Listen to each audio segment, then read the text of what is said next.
I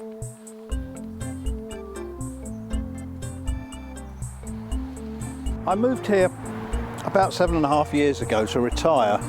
We bought the house, which was derelict, and the derelict garden with this beautiful water coming past it. Now, a lot of people don't think it's beautiful, but it's full of lovely different ducks, lots of ducks of different colours all mixed up, and children coming along and enjoying feeding the ducks every day. So I had a load of timber and stuff left over, and someone said to me, well, build a duck box.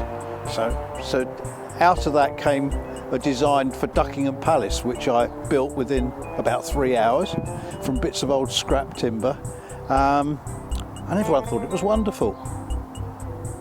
From there, someone said, well, look, I'm an Australian, I've just moved here, I feel a bit out of things. I said, okay, would you like a Devon opera house?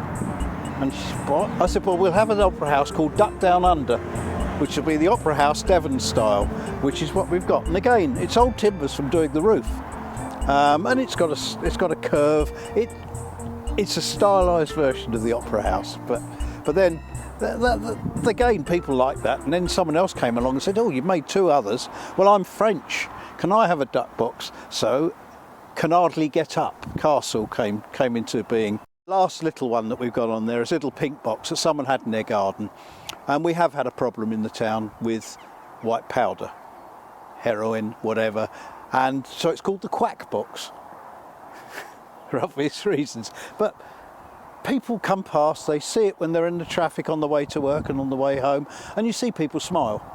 And you see them laugh and have a joke and whatever. But the kiddies love it. But it's been all over the world. Duckingham Palace has been on the west coast in America.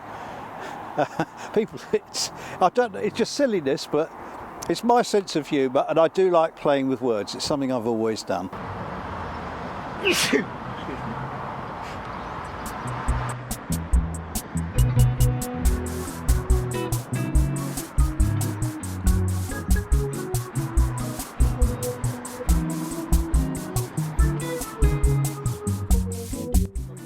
As far as I'm concerned, animals can't necessarily look after themselves in the current world. You know, during the lockdown of COVID in the last 1.5 years, nature has regained some of the areas. So, for instance, the ducks have been in Tesco's car park and in the road.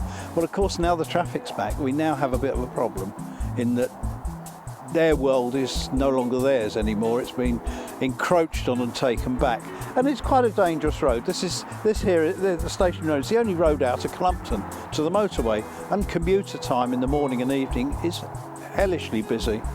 But again, it's nice to see people smile and wave. Even in the time we've been sitting here, I've seen half a dozen people point up here at the duck boxes and wave. That's what happens. It's about bringing people together, and about youngsters, littlies, seeing ducklings and squealing with delight. It's great. There's people walking past enjoying themselves. The only one that's a problem is the dog. He doesn't like them in his garden. They have to go back in the water. But the duck boxes are more for show and for the babies to hide in to get away from the seagulls during the day, because the gulls do take them as babies.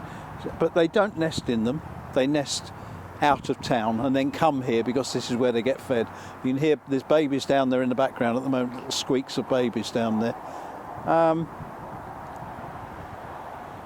People now say our ducks, Clumpton's ducks, not the ducks.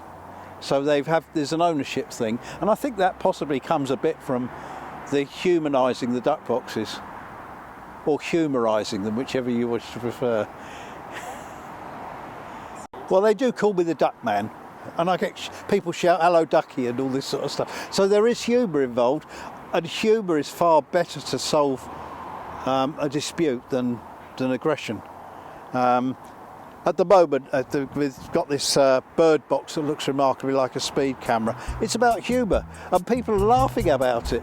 They know it's fake, but they've taken on board the requirement that they need to be careful for the ducks that are in the road at the moment, and that's all that you want. If people care a bit more, everyone's better in this world. It'll slow down slightly, the energy levels go down, the heart improves, the whole thing is better. But it took me to be 71 to discover it. Probably these ones will need to be replaced at some stage, but for instance, a bird box that looks like remarkably like a speed camera, I did in 2 hours. I can make them out of bits and pieces. I go across the road, there's a builder's merchant. If I need to get something, he gives it because he knows I'm going to make something that makes people laugh. But I like to do those. It's something I never did all my life, and it's great. It's being creative. It's like art. There's a lady in the town that weaves willow, and she now displays it, and I just wish I had that talent. But she says I've got a talent. I don't think so, because I bash bits of wood together.